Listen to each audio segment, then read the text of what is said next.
첫 번째 이야기. 사랑하는 사이. 그녀와 나는 정말 사랑하는 사이다. 모든 것을 공유하는 사이였고, 그녀는 늘 입버릇처럼 우리 태어난 날은 달라도 죽을 때는 함께야, 이렇게 말했었다. 하지만 그녀는 불치병을 앓고 있었고, 결국 돌아올 수 없었다. 발인 전날, 새삼스레 그녀가 떠났다는 게 믿어지지 않았다. 마침 그녀의 어머니께서도 나와 이야기하기 원하셨다. 소중한 사람을 잃은 슬픔은 같으리라 생각됐다. 항상 고마웠네. 그 아이도 하늘에서 자넬 그리워할 거야. 별 말씀을. 딸을 잃은 슬픔 때문인지 어머님의 표정은 어두웠다. 죽기 전부터 그 아이가 부탁한 게 있었네. 부탁이요? 무슨 부탁이죠? 그래, 부탁. 이제야 겨우 들어줄 수 있겠어. 애인의 어머니와 이야기를 나누는데 이상하게도 졸리다. 어머님께서 주신 커피를 마셨는데도 졸리다. 눈이 무거워진다.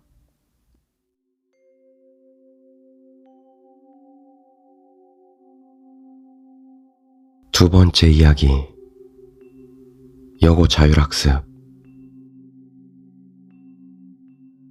어느 여고의 야간 자율학습 시간.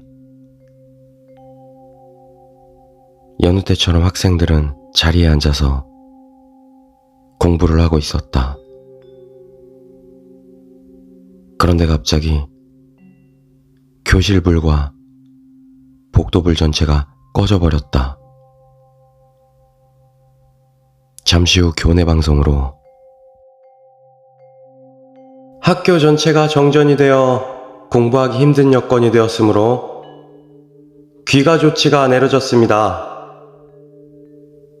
오늘은 이만 모두 집으로 돌아가서 휴식을 취하고 내일부터 다시 열심히 공부를 합시다. 라고 흘러나왔다. 모두 다 자리에서 일어나 집으로 가는데 전교 1등만이 자리에 앉아서 계속 공부를 하는 것이었다. 그 모습을 본 친구들은 전교 1등을 욕을 하며 교실을 나갔다. 누가 전교 1등 아니랄까봐. 불이 꺼졌는데도 공부를 하네? 독한 년. 하지만 전교 1등은 전혀 신경 쓰지 않고 공부에만 집중을 하였다.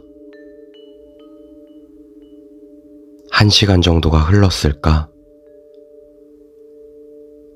학교에 다시 모든 불들이 켜졌고, 그때서야 전교 1등은 책가방을 싸고 밖으로 나왔다. 그런데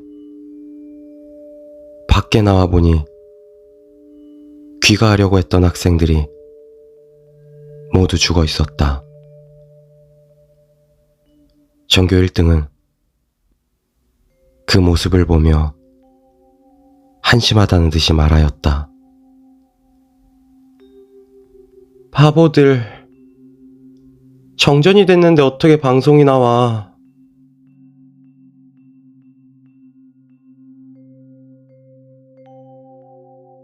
세 번째 이야기.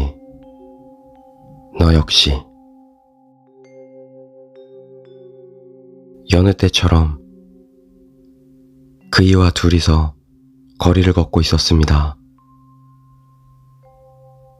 요즘 그이가 나에게 좀 무심한 듯한 것이 서운해서 조금 떨어져 걷고 있었습니다.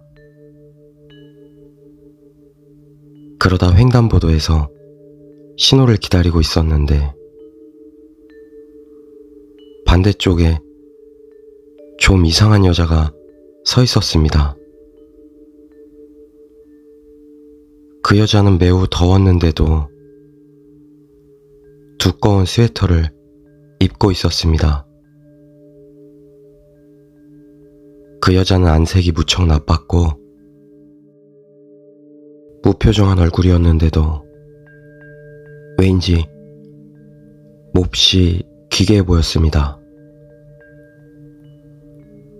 그 여자는 허연 얼굴로 계속 나를 빤히 보고 있었습니다. 나는 그이에게 다른 길로 돌아가자고 했습니다. 하지만 그이는 그러지 않았습니다.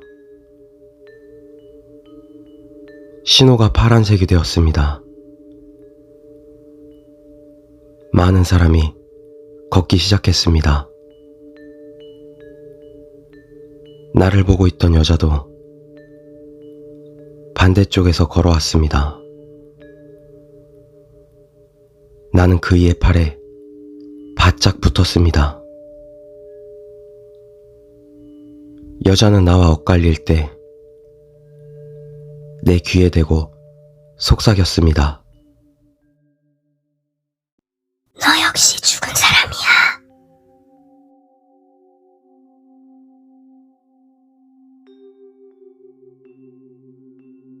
네 번째 이야기. 한 가지의 불행. 가난한 부부가 있었다. 하는 일마다 실패를 거듭해온 부부는 너무 힘든 나머지 무당에게까지 조언을 구하기에 이르렀다. 무당은 부부에게 이렇게 말했다. 당신에게 3가지 행운을 주고 1가지 불행을 주겠다. 받아들이겠는가? 절망의 나락에 있던 부부는 흔쾌히 무당의 이야기를 승낙했다. 그리고 얼마 후 부부에게는 첫 번째 행운이 찾아왔다. 지금껏 없었던 그토록 바라던 아이가 드디어 생기게 된 것이다. 그리고 또 얼마 후에는 남편이 어렵게 시작한 사업이 성공을 거두었다. 그 1년 뒤에는 2번째 아이를 갖게 됐다. 3가지 행운을 모두 받은 부부는 불안함에 뒤척였다. 이제 남은 것은 1가지의 불행뿐이니까. 그리고 얼마 후 불행이 찾아왔다. 첫 번째 아이가 숨을 거둔 것이다. 슬픔에 빠져있던 남편에게 또 다른 불행이 찾아왔다.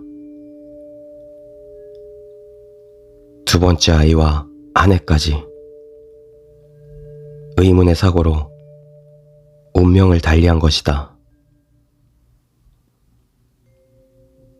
남편은 무당에게 찾아갔다. 그리고 자신에게 찾아온 3가지의 불행에 대해 이야기했다. 하나라고 하지 않았느냐고. 왜 3번의 불행을 겪어야 하냐고. 그러자 무당이 이야기를 했는데, 당신에게 내가 준 불행은 오직 하나뿐이야. 오직 목류병 하나만 줬을 뿐이다.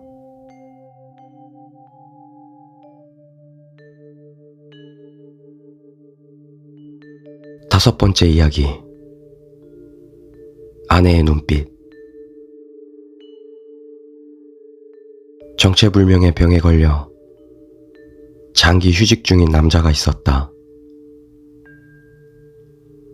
병명도 치료법도 알 수 없어 침대에 누워 창밖을 바라보는 것 외엔 아무것도 할 수 없었다.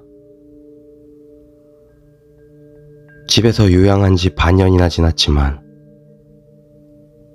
전혀 회복될 기미는 없었고 오히려 악화할 뿐이었다. 아내는 매일 빠뜨리지 않고 약을 침대로 가져다 준다. 남자는 한심해서 눈물을 흘렸다. 이렇게 살 바에는 차라리 죽고 싶다. 점점 이런 생각이 들고 며칠 뒤 남자는 실행에 옮겼다. 아내가 세탁하고 있는 것을 확인한 남자는 옥상으로 향했다.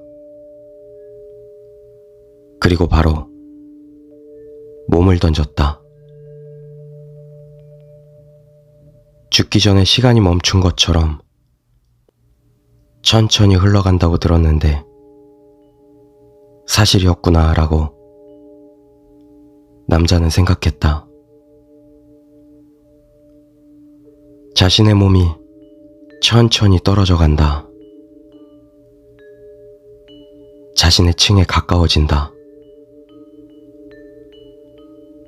베란다에서 세탁물을 말리고 있는 아내가 보인다. 문득 앞을 본 아내와 시선이 마주쳤다. 아내의 입술이 살짝 웃었다.